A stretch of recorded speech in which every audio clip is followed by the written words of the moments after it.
নমস্কার। আমরা অনেকেই ক্রেডিট কার্ড ব্যবহার করে থাকি। কারো কাছে একটি বা কারো কাছে দুটি ক্রেডিট কার্ড তো অবশ্যই থাকে। এবং সেই ক্রেডিট কার্ড থেকে শুধু যে আমরা শপিং করি তা নয়, আমাদের কখনো কখনো সেই ক্রেডিট কার্ড থেকে টাকা উইথড্রলের প্রয়োজন পড়ে। এবং আমরা যদি তখন টাকা উইথড্রলের জন্য ডাইরেক্ট এটিএম থেকে যদি টাকা উইথড্রল করি, তাহলে কিন্তু অনেক সমস্যা হয়। প্রথম সমস্যা হচ্ছে, যত টাকা আপনি উইথড্রল করবেন তার যে চার্জ, সেটা আপনি যত টাকা উইথড্রল করবেন তার থেকেও বেশি হয়ে যায়। সুতরাং এটিএম থেকে টাকা উইথড্র করা ক্রেডিট কার্ড দিয়ে এটা সম্পূর্ণ নিরাপদ নয়, বা এটি সম্পূর্ণ নিয়ম বিরুদ্ধ, এটা করাই উচিত নয়। তাহলে আমাদের যখন টাকার প্রয়োজন পড়বে তখন আমরা কিভাবে করব? এটির জন্য আমরা ব্যাংকে ট্রান্সফার করতে পারি টাকা আমাদের ক্রেডিট কার্ড থেকে, এবং তার জন্য বিভিন্ন রকম অ্যাপ্লিকেশন রয়েছে। প্লে স্টোরে প্রচুর অ্যাপ্লিকেশন রয়েছে, কিন্তু আজ আমি আপনাদের এই ভিডিওতে সবচেয়ে নিরাপদ এবং সেফ একটি অ্যাপ্লিকেশনের মাধ্যমে আপনাদের টাকা ট্রান্সফার করে, অর্থাৎ ক্রেডিট কার্ড থেকে ব্যাংক অ্যাকাউন্টে টাকা ট্রান্সফার করে আমি আপনাদের লাইভ দেখাবো। এবং আপনারাও বাড়িতে বসে 5 মিনিটে আপনাদের ক্রেডিট কার্ড থেকে টাকা ট্রান্সফার করে আপনার অ্যাকাউন্টে নিতে পারবেন, এবং সেখান থেকে আপনার টাকা উইথড্র করতে পারবেন। তাহলে আপনাদের সেখানে কোনো চার্জ লাগবে না, অর্থাৎ জিরো চার্জেসে আপনারা টাকা ট্রান্সফার কীভাবে করবেন তা আমি আপনাদের লাইভ প্রুফ দেখাবো। নমস্কার, আমি অভিষেক, আর আপনারা দেখছেন বাংলা জ্ঞান থেরাপি। চলুন অ্যাপ্লিকেশন ডাউনলোড থেকে টাকা ট্রান্সফার পর্যন্ত সমস্ত ডিটেলস স্টেপ বাই স্টেপ জানবো। আপনি যে ভিডিওটি দেখছেন, এই ভিডিও ডেসক্রিপশনে যাবেন, ডেসক্রিপশনে দেখবেন একটি লিঙ্ক দেওয়া রয়েছে। এই লিঙ্কে ক্লিক করলে আপনার কাছে যে অ্যাপ্লিকেশন, অর্থাৎ হাউজিং অ্যাপ্লিকেশন, যেটি সবচেয়ে ট্রাস্টেড একটি অ্যাপ্লিকেশন, এই হাউজিং অ্যাপ্লিকেশন আপনার কাছে আসবে, এবং আপনি এটি প্লে স্টোর থেকে ডাউনলোড হওয়ার সঙ্গে সঙ্গে আপনি সেটিকে ওপেন করবেন। ওপেন করার সঙ্গে সঙ্গে আপনার কাছে এই যে ইন্টারফেস আসবে, এবং কিছু অ্যালাউ করতে বলবে, আপনি অ্যালাউ করবেন। ইনফরমেশন অ্যালাউ করার পর আপনার কাছে নতুন ইন্টারফেস খুলে যাবে। এখানে সব কিছু ছেড়ে দিয়ে আপনি শুধু পে অন ক্রেডিট, অর্থাৎ থার্ড নম্বরটা সিলেক্ট করবেন। এখানে অনেকগুলো অপশন আছে, আপনি পে অন ক্রেডিটে ক্লিক করবেন। ক্লিক করলে পে অন ক্রেডিটের ওপরে আপনার কাছে নতুন ইন্টারফেস আসবে। এখানেও দেখবেন আপনার কাছে 4-5টা অপশন আছে। আপনি সব কিছু ছেড়ে দিয়ে একদম দেখবেন 4 নম্বরে এডুকেশন ফিজ বলে আছে। এই এডুকেশন ফিজের ওপর আপনি ক্লিক করবেন, কারণ এডুকেশন ফিজের চার্জ কম আপনি অন্যান্য থেকে।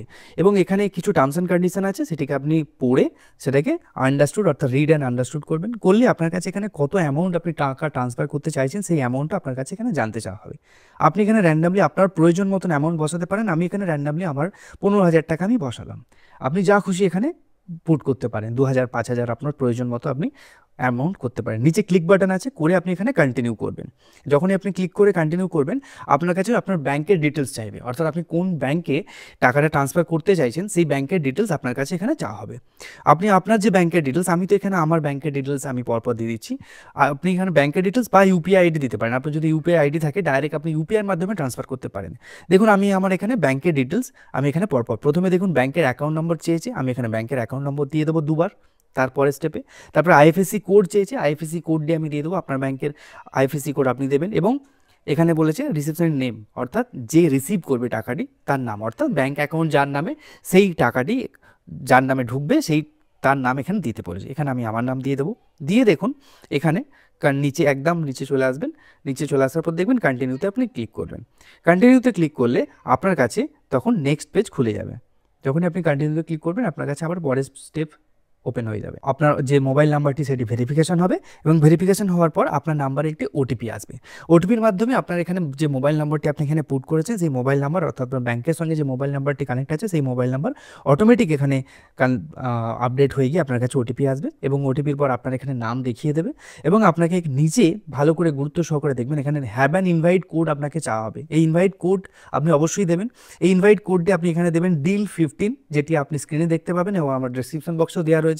আপনি DEAL15 যখনই অ্যাপ্লাই করবেন, এখানে DEAL15 লিখে পাশে অ্যাপ্লাই আছে, অ্যাপ্লাই করবেন। করলেই দেখবেন আপনার যে চার্জ সেটি অনেকটা কমে গেছে, অর্থাৎ যে আপনার অ্যামাউন্টটা ছিল সেই অ্যামাউন্টের উপর যে চার্জটা লাগছিল সেটি কিন্তু আপনার ডিসকাউন্ট অ্যামাউন্টের মধ্যে হয়ে যাবে। দেখুন এখানে কংগ্রাচুলেশন, ইউ সেভ 159 রুপিস, এটা কিন্তু এখানে অলরেডি দেখিয়ে দিই। নেক্সট স্টেপে যখনই আপনার কন্টিনিউ করবেন, দেখবেন পরের স্টেপে আপনার কাছে কার্ড নাম্বারের ডিটেলস চাইছে, অর্থাৎ আপনি যে ক্রেডিট কার্ড থেকে টাকাটি ট্রান্সফার করবেন সেই ক্রেডিট কার্ডের ডিটেলস আপনাকে এখানে সাবমিট করতে হবে। সুতরাং আপনি এখানে আপনার নাম লিখবেন, অর্থাৎ কার্ড হোল্ডার্স নেমের জায়গায় আপনার কার্ড হোল্ডার্স নেম লিখবেন। তারপরে উপরে যে ক্রেডিট কার্ড যে নাম্বার লেখা জায়গা আছে, অর্থাৎ কার্ড নাম্বারের জায়গায় আপনি আপনার কার্ড নাম্বারটি দেবেন। এরপর আপনার এক্সপায়ারি ডেট দেবেন। এই সমস্ত ফিল আপ করার পর যখনই আপনি পে উপর ক্লিক করবেন, তখন আপনার কাছে এখানে ক্যালকুলেশন হয়ে পুরো পেজটা নতুনভাবে দেখাবে যে আপনি কত টাকা ট্রান্সফার করতে চাইছেন এবং সেই টাকার ওপর কত টাকা আপনার চার্জ লাগছে এবং সেই চার্জের উপর কত টাকা আপনি যে কুপন কোডটা অ্যাপ্লাই করেছিলেন সেটা ডিসকাউন্টের পর আপনার কাছে টোটাল কত টাকা চার্জ হচ্ছে। এখানে যে আপনি কুপন কোডটা অ্যাপ্লাই করার পর আপনার যে অ্যামাউন্টটি ডিসকাউন্ট হয়ে যাবে সেটি কিন্তু এখানে দেখাবে এবং তারপর আপনি কন্টিনিউতে ক্লিক করার পর আপনার ব্যাংক থেকে ভেরিফাই হবে, ব্যাংকের একটি ওটিপি আসবে, ওটিপি দেওয়ার পর আপনি আবার খানিকক্ষণ ওয়েট করবেন। এটি একটা ব্যাংক থেকে ডাইরেক্ট প্রসেস, তারপরেই দেখবেন আপনার কাছে কংগ্রেচুলেশন, আপনার যে টাকা ক্রেডিটের যে মেসেজ সেটি আপনার কাছে চলে আসবে এবং স্ক্রিনে আপনি দেখতে পেয়ে যাবেন যে আপনার টাকাটা ব্যাঙ্ক অ্যাকাউন্টে ক্রেডিট হয়ে যাওয়ার যে মেসেজ সেটি আপনি পাবেন এবং তার কয়েক মিনিটের মধ্যে আপনার কাছে কিন্তু টাকা ট্রান্সফার হয়ে যাবে। অর্থাৎ যখনই আপনি স্ক্রিনে দেখতে পেয়ে যাবেন তার খানিকক্ষণ পরেই কিন্তু আপনার ট্রানজ্যাকশন সাকসেসফুল হয়ে যায়। সাকসেসফুল আপনার স্ক্রিনে আসার সঙ্গে সঙ্গে আপনি আপনার অ্যাকাউন্টে চেক করতে পারেন যে আপনার যে অ্যামাউন্টটি আপনি ট্রান্সফার করতে চেয়েছেন সেটি আপনার ব্যাঙ্ক অ্যাকাউন্টে ক্রেডিট হয়ে গেছে। অনেক সময় অনেক দর্শক আমাকে বলেন যে টাকা ট্রান্সফারের পরেও আমার কাছে এখনও পর্যন্ত অ্যাকাউন্টে ক্রেডিট হয়নি। এটি কোনো সমস্যা নয়, এটি শুধুমাত্র ব্যাঙ্কের সার্ভারের জন্য হয়ে থাকে। কখনো কখনো আমরা যেমন ইউপিআই থেকে টাকা ট্রান্সফার করি তখন এই সমস্যা হতে পারে। এর জন্য টেনশন করার বা চিন্তা ভাবনা করার কোনো কারণ নেই। এটি আপনার কিছুটা সময় নেওয়ার পর 1 ঘন্টা বা 2 ঘন্টা পর আপনার অ্যাকাউন্টে টাকা ক্রেডিট হয়ে যাবে। অনেকে আমাকে কমেন্ট করে জানান যে আমার একদিন হয়ে গেছে তাও টাকা ক্রেডিট হয়নি, অনেক সময় 24 ঘন্টা পরেও আপনার টাকা ক্রেডিট হয়ে যায়। সুতরাং এরপরেও যদি আপনাদের টাকা ক্রেডিট হতে কোনো রকম কোনো সমস্যা হয়ে থাকে তাহলে আমাকে কমেন্ট সেকশনে এসে জানাবেন। অ্যাপ্লিকেশনটি ব্যবহার করে আপনার টাকা ট্রান্সফার করতে কতটা সুবিধা মনে হলো সেটি আমার মতামতে কমেন্টে এসে অবশ্যই জানাবেন।